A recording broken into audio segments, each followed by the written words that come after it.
You know, the pursuit of science, of knowledge, of pushing the absolute limits of what we know as a species, it's an incredible calling, right?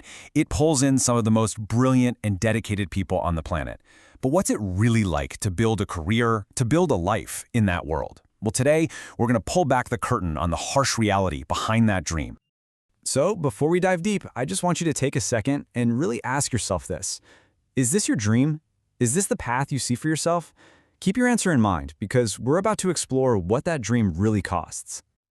Okay, so what's the grand prize? What's the end goal for so many people in academia? It's getting tenure at a great university. I mean, that's the mountaintop. It's supposed to mean stability, academic freedom, and a life dedicated purely to your passion. But here's the thing.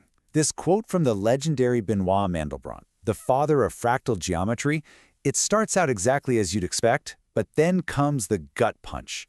He finally achieved his dream when he was 75. 75! That right there is a massive clue that this lifelong pursuit can quite literally take your entire life.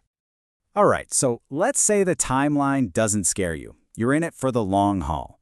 Fantastic, but what about just getting your foot in the door? Let's look at the very first hurdle, the job posting. What do these institutions actually want? You might want to brace yourself. And I'm not kidding, this is from a real job posting. It starts off normal enough, PhD, coordination, okay, makes sense. But then it just goes off the rails. Aggressiveness, adventurous spirit, okay. Explosive power and incredible endurance, and my personal favorite, an indomitable spirit paired with grace in defeat.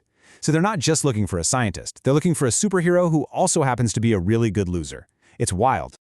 And this is where the absurdity really hits home. You're expected to have all these superhuman qualities. And what do you get in return? A 1-year contract. Yeah, it's renewable annually, but look at that fine print. A maximum of 10 years total employment.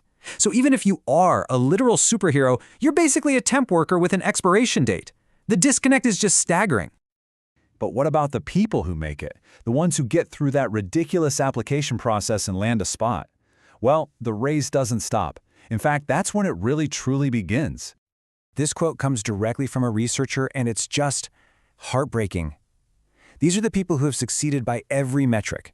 They're publishing in the absolute best journals, and yet they are fighting just to have, in their own words, a life worthy of a human being. This isn't just about job stress anymore. This is about a fundamental crisis of well-being. And this situation has a name. It's called the high education trap. It's this brutal paradox where you invest years, sometimes a decade or more, getting the most advanced degrees possible, only to be thrown into an unstable, precarious job market where there's absolutely no guarantee that your immense investment will ever pay off. Now, I know what you might be thinking. Okay, sure, but if I go to a really prestigious university, a top-tier lab, then I'll be safe, right? Well, the data shows, especially in competitive fields like the life sciences, that's just not true anymore. It doesn't matter if you're coming from a local university or some world-famous lab. A permanent job is never, ever guaranteed. And just to stay in the game, just to be considered, there's this unwritten rule. You basically need to hit a grand slam, not once, but at least twice. We're talking publications in the Holy Trinity, Cell, Nature, or Science. That's the bar just to keep from getting kicked out of the race. It's an unbelievable amount of pressure. So you see, this isn't just about individuals competing against each other. The problem is systemic. The very ground that researchers are standing on, it can feel a lot like quicksand. I mean, just think about this. You fight for years, you do everything right, you finally land a great job at a prestigious institute, and then the institute itself just vanishes. The Mitsubishi Kasai Institute of Life Sciences? It was a paradise for researchers. It's gone now. The Osaka Bioscience Institute was packed with Japan's scientific superstars. It got shut down after the city cut its funding.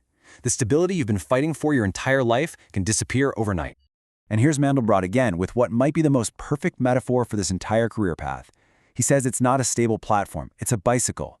To keep from falling over, you have to constantly keep pedaling, always maintaining speed. You can't ever really stop and rest. It's not about finding a stable position. It's about maintaining a constant, exhausting forward motion just to stay upright. Which brings us to our final point, and it's a tough one. It gets to the very foundation of how scientific progress is made and the sacrifices it's built on. Let this one sink in for a moment. The physicist Torihiko Terada said, "Science is a temple built on a mountain of corpses and a flower garden that blooms by a river of blood." It's a brutal, powerful image. What he's suggesting is that for every major discovery, for every beautiful flower that blooms, there's a mountain of failed careers and sacrificed lives underneath it. So, we're back to where we started. We've seen the impossible job ads, the unstable contracts, the brutal competition, and a system that can vanish from under your feet.